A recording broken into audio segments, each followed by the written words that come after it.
I'm Robin Lee, and the name of my business is Robin Lee Hair and Makeup, right on King Street, right next to Black Hoof. Amazing. All right, take me back a bit. How did you first find your way into the beauty industry? Oh gosh, I was in the military and I was a photographer, and I used to photograph my friends, and I would do their hair and makeup, and that's when I kind of felt like think I really like this part of photography. So that's what made me go through hair school. Excuse me. Yeah, that's so cool. Yeah, What thanks. was your path like from those early days to where you are now? Oh, long. I've been doing hair for about 30 years now, so it's, I have 4 years as an assistant, which is a thankless job in the hair industry. And yeah, I was in Jacksonville, Florida when I first started, and then moved here in about 2003. And I feel like my career has been very successful in the Northern Virginia area. Yeah, absolutely. I mean, I knew about you before you came in here, and I saw you on the schedule, and I was like, Robin Lee, I see her sign all the time. Like, Oh, cool. so cool. Yeah, and I've heard your name multiple times too, so. Well, there's more than one of us. I met one the other day. She came into the salon, so that was pretty cool. Oh, wow. Another one. It's a great name. It yeah. sounds very celebrity. Oh, okay. I'll take that. It does. You've had a 30-year career in hair and makeup, which is incredible. What's kept you passionate about your craft over the years? Education. Yeah. And just staying on top of the, trends. Also loving to make people feel good about themselves, honestly. That's one of the best parts. Amazing. How do you kind of balance like staying on top of the trends with also staying true to like your style? Curious. I guess I have a pretty classic style, and a lot of the trends, if my clients are interested in them, I'll guide them in the right direction. If it feels like, most of the time my clients know what they want. So I don't like to tell people, no, you can't have that. Yeah. But, you can add a little pop of whatever the trend is for someone. So Awesome. You also have a background in photography and served 6 years in the U.S. Navy. Yes. How did your time in the Navy shape your discipline and creative eye? Well, structure, for one. When I first got into the beauty industry, it was really tough because a lot of hairstyles, we weren't that structured.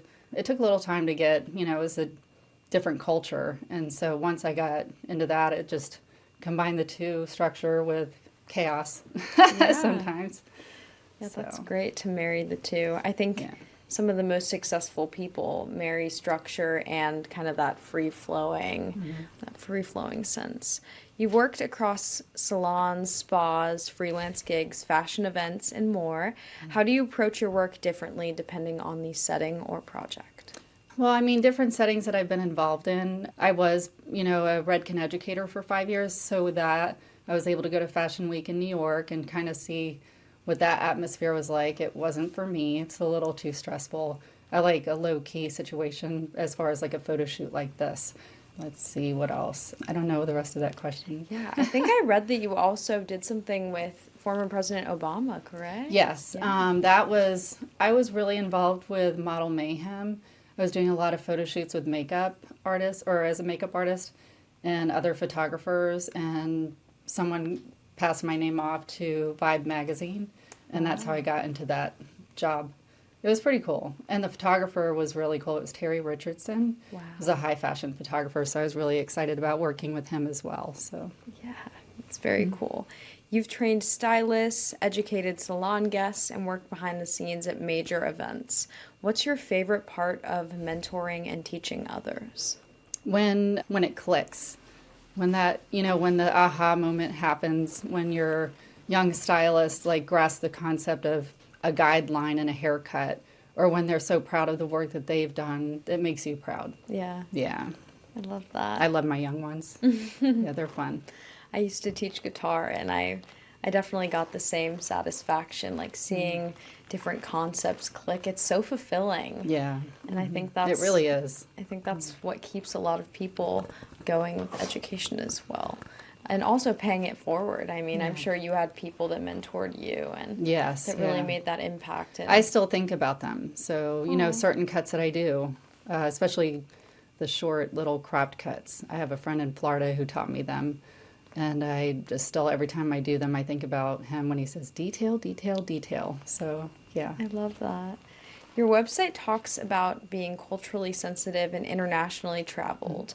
How has that global perspective influenced your approach to beauty? I feel that, when I was stationed over in Spain, there was a different way of doing hair. I had my hair done over there, and just the culture of the Spanish salon was really cool. And whenever I get any client from Europe, it's just, they actually say that the salon has a European feel to it, and I love that.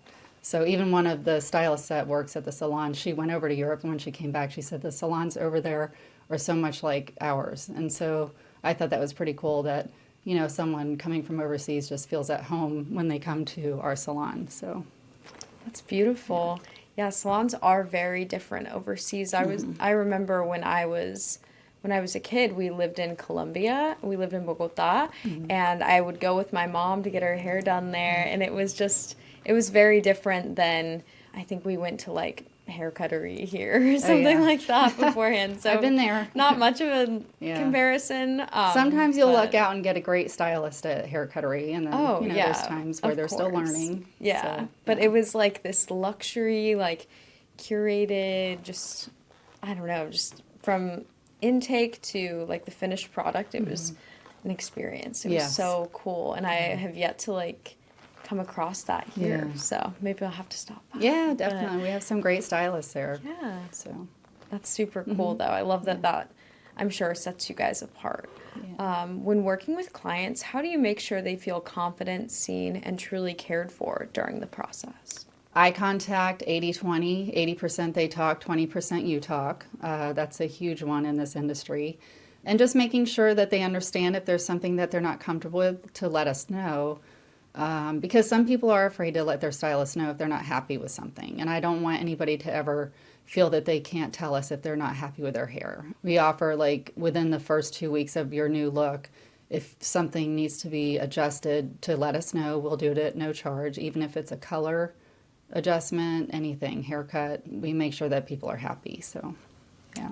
That's awesome. I've been unhappy as a stylist or a non-stylist many years ago, and I never told the stylist. I just never went back to the salon, and I don't want that for us. So, yeah. And I think a lot of people end up in that position. Even when I talk to friends and family members, they're like, oh, yeah, I went to this place. I tried this new place, and I wasn't really happy with what I got, but I didn't feel like saying anything, so I'll just try a new place next time. Yeah. But it really builds that loyalty when you give people that like open pathway for conversation. Definitely communication. For sure. And I've had like even men that I've been since 2003 cutting their hair. They've followed me all over like this area.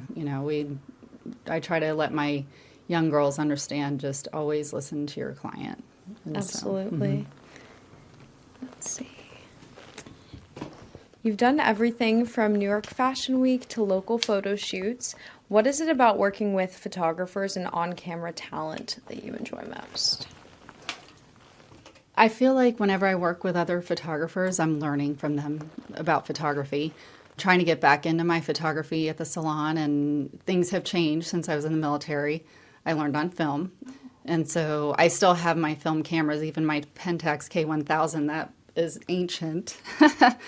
So I love working with other photographers just to pick their brain.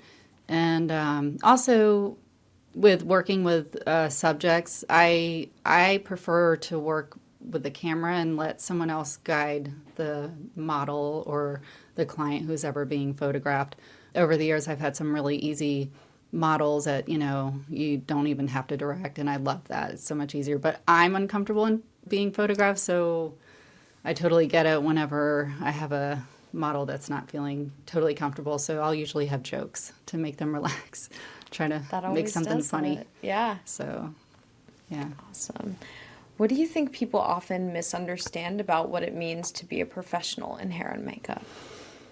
I think sometimes people think that it's just fun, that you're just making pretty all day and, oh, bring your scissors home, or can you bring your scissors to my house? And I used to do that when I first got into the industry, but then it's work just like anybody else has a job. But I love what I do, but sometimes it is exhausting when you're on your feet all day long for 8 hours and people think it's like this glamorous job. And I'm like, I used to think that too. And it can be, but there's times where I'm like, oh my gosh.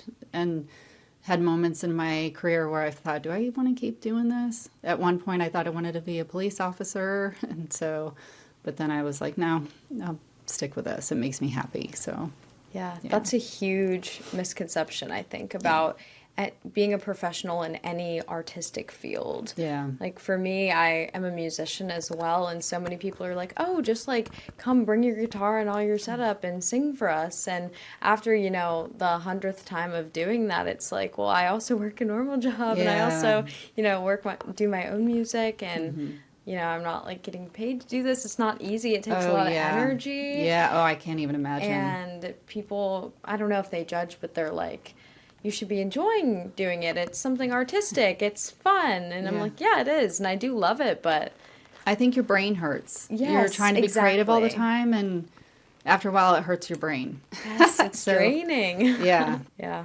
Good to see that we're on the same page with that one. For someone just getting started in this industry, what advice would you offer them based on your years of experience? Being an assistant in a well-established salon where there's stylists there that want to educate you and aren't, some can be selfish and they just don't have the energy probably to teach a young assistant, and they use them mainly just shampoo my client, clean the towels. But I feel it's very important to have them watch what you're doing. My first mentor, I had to stand next to him and just watch how he cut hair.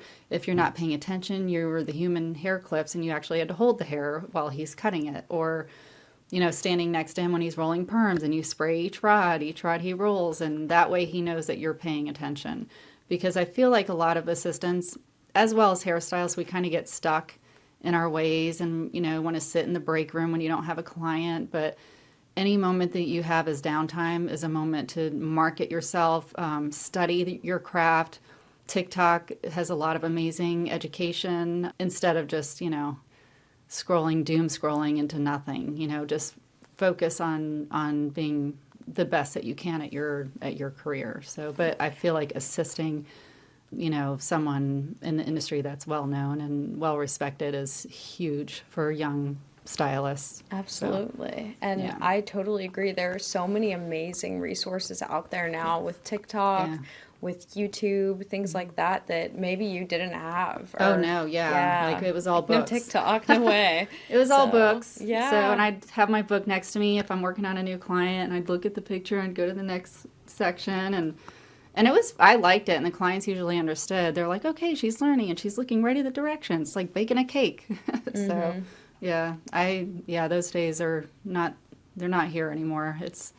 And I learn still, I'm looking at TikTok at some of the makeup techniques because I'm a makeup artist as well. And I mean, some of these techniques are fascinating to me. And so it's pretty cool that even at my time in my career that I'm still learning so much more. So I would be bored if I wasn't. Oh, yeah. Yeah, I have to keep learning.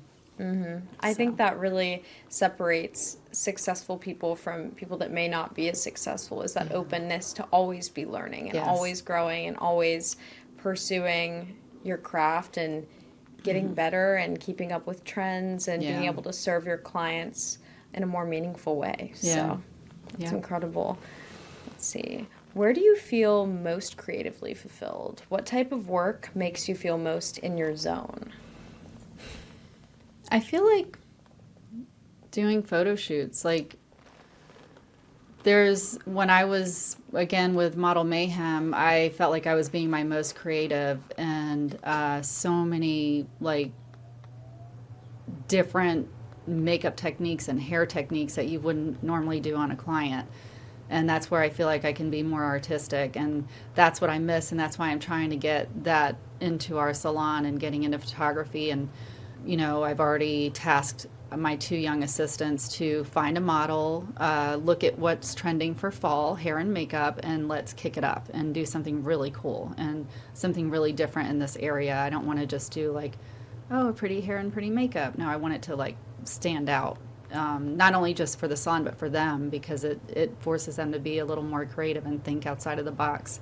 So I feel like that's my passion, is like a whole photo shoot and working all together and coming up with some really cool, fun stuff. So, yeah. And those projects, I'm sure, are so fun to see through, like from the conception all the way to the end when you get that final set of images. Oh, yeah. That's so and they cool. love it too. Like just even, simple shoots that we've done, and when they see what it looks like in the end, they have fun with it. So yeah, I'm sure. And keeping them motivated, because assistants can get burned out too, because again, it's a thankless job, and you can't thank them enough. They're doing so much for stylists and the salon as a whole. They're the backbone of the salon, and the heartbeat keeps it going.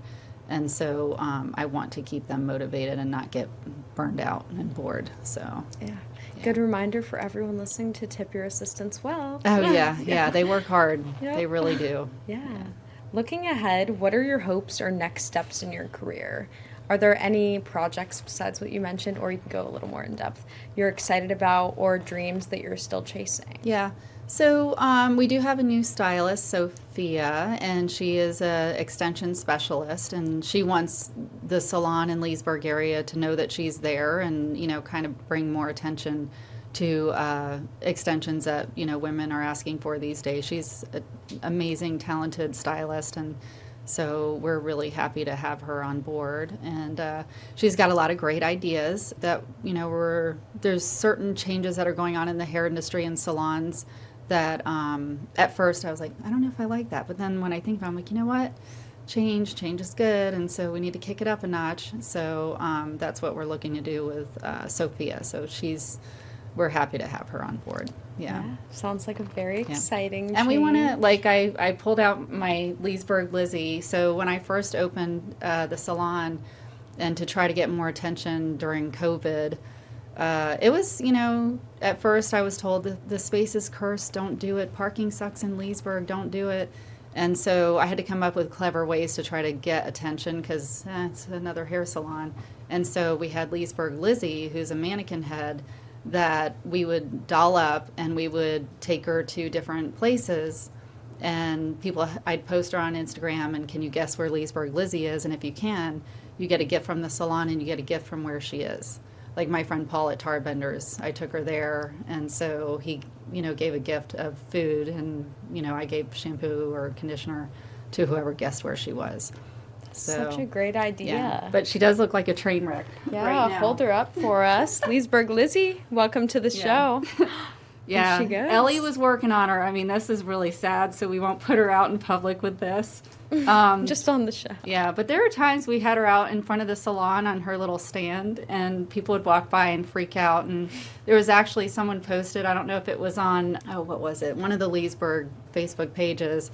And they posted, wow, you see some strange sights in Leesburg, and it was her sitting on the mannequin next to Stanley. Great marketing. Yeah. She's just And a that's- little windblown from her adventures. Yeah, some people were weirded out by her, but I try to explain she's how we learn. This is one of our learning tools, and we do updos on her and, have fun with her. And if you can do a good updo on Leesburg Lizzie, you can handle human hair and heads, because this scalp does not move. Ooh, yeah, she's tight. She needs a little conditioner. That's so interesting. But yeah, in the beginning, I was really having her out there a lot, and I just talked to the girls about let's mess with Leesburg Lizzie again with fall coming, and keep an eye out. Very cool. Is there anything else about your journey, your philosophy around beauty, or your experience in the industry that we didn't get to, but you think we should? No, I feel like you've pretty much covered it. I'm really happy in downtown Leesburg.